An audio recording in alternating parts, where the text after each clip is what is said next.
Arrow is based upon the DC comic Green Arrow, who's the superhero who's been around since like the 1950s.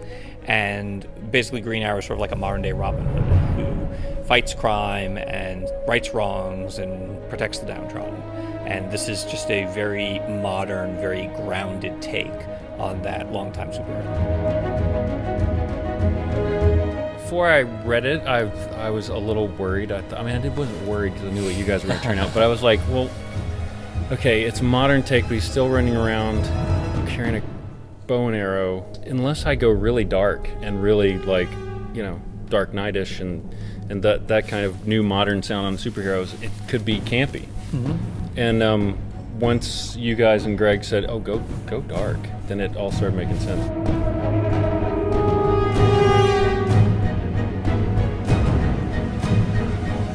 Usually when you're cutting together, your rough cut, edit of the picture, you'll put on a temp soundtrack and you'll take music from other movies or whatnot.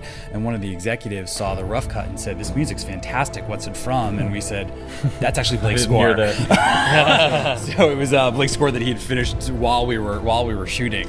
So that was it's an intimidating thing to take on. One every time I walk on the stage, I realize the ghosts that I'm following and the. You have to raise the bar to come here and record because of so many great scores have been here. But then also you can't let the fans down. We've done lots of shows, all of us, but nothing that really has the fan base built in before it even airs. So you can disappoint them from day one. I can write the wrong theme, like, ugh, we're off the show. So it's intimidating, but it was fun. It's incredible because, David Nutter shot this pilot in this incredibly cinematic way, and we tried very hard to write it in a cinematic way.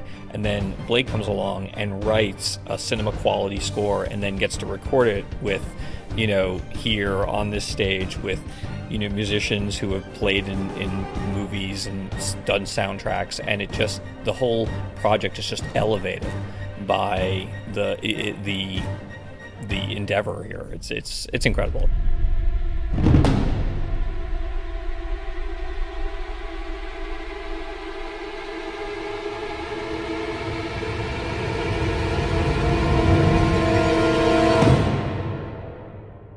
Like KHX says, the audience is listening. They are listening, and they know. I mean, That's why so many more shows get a full treatment now. Mm-hmm. And so many people are just watching movies at home. It's like, fewer people are going to the movies and they're bringing that experience home. And, if you're going to have a TV show that sort of says, hey, we're trying to do, our version of The Dark Knight or Man of Steel every week, we really have to bring it. And I think having the orchestra here really says that we're committed to doing that, and it also is just a better experience for the fans at home. Blake and I did a pilot together, which was called No Ordinary Family, about a family of superheroes. And even though, God, I've been working with Blake, for 7 years now, he showed with that score, like, oh my God, he can do superheroes. He can do like this big Hans Zimmer-esque, I don't have the vocabulary to describe it, but it was like this revelation.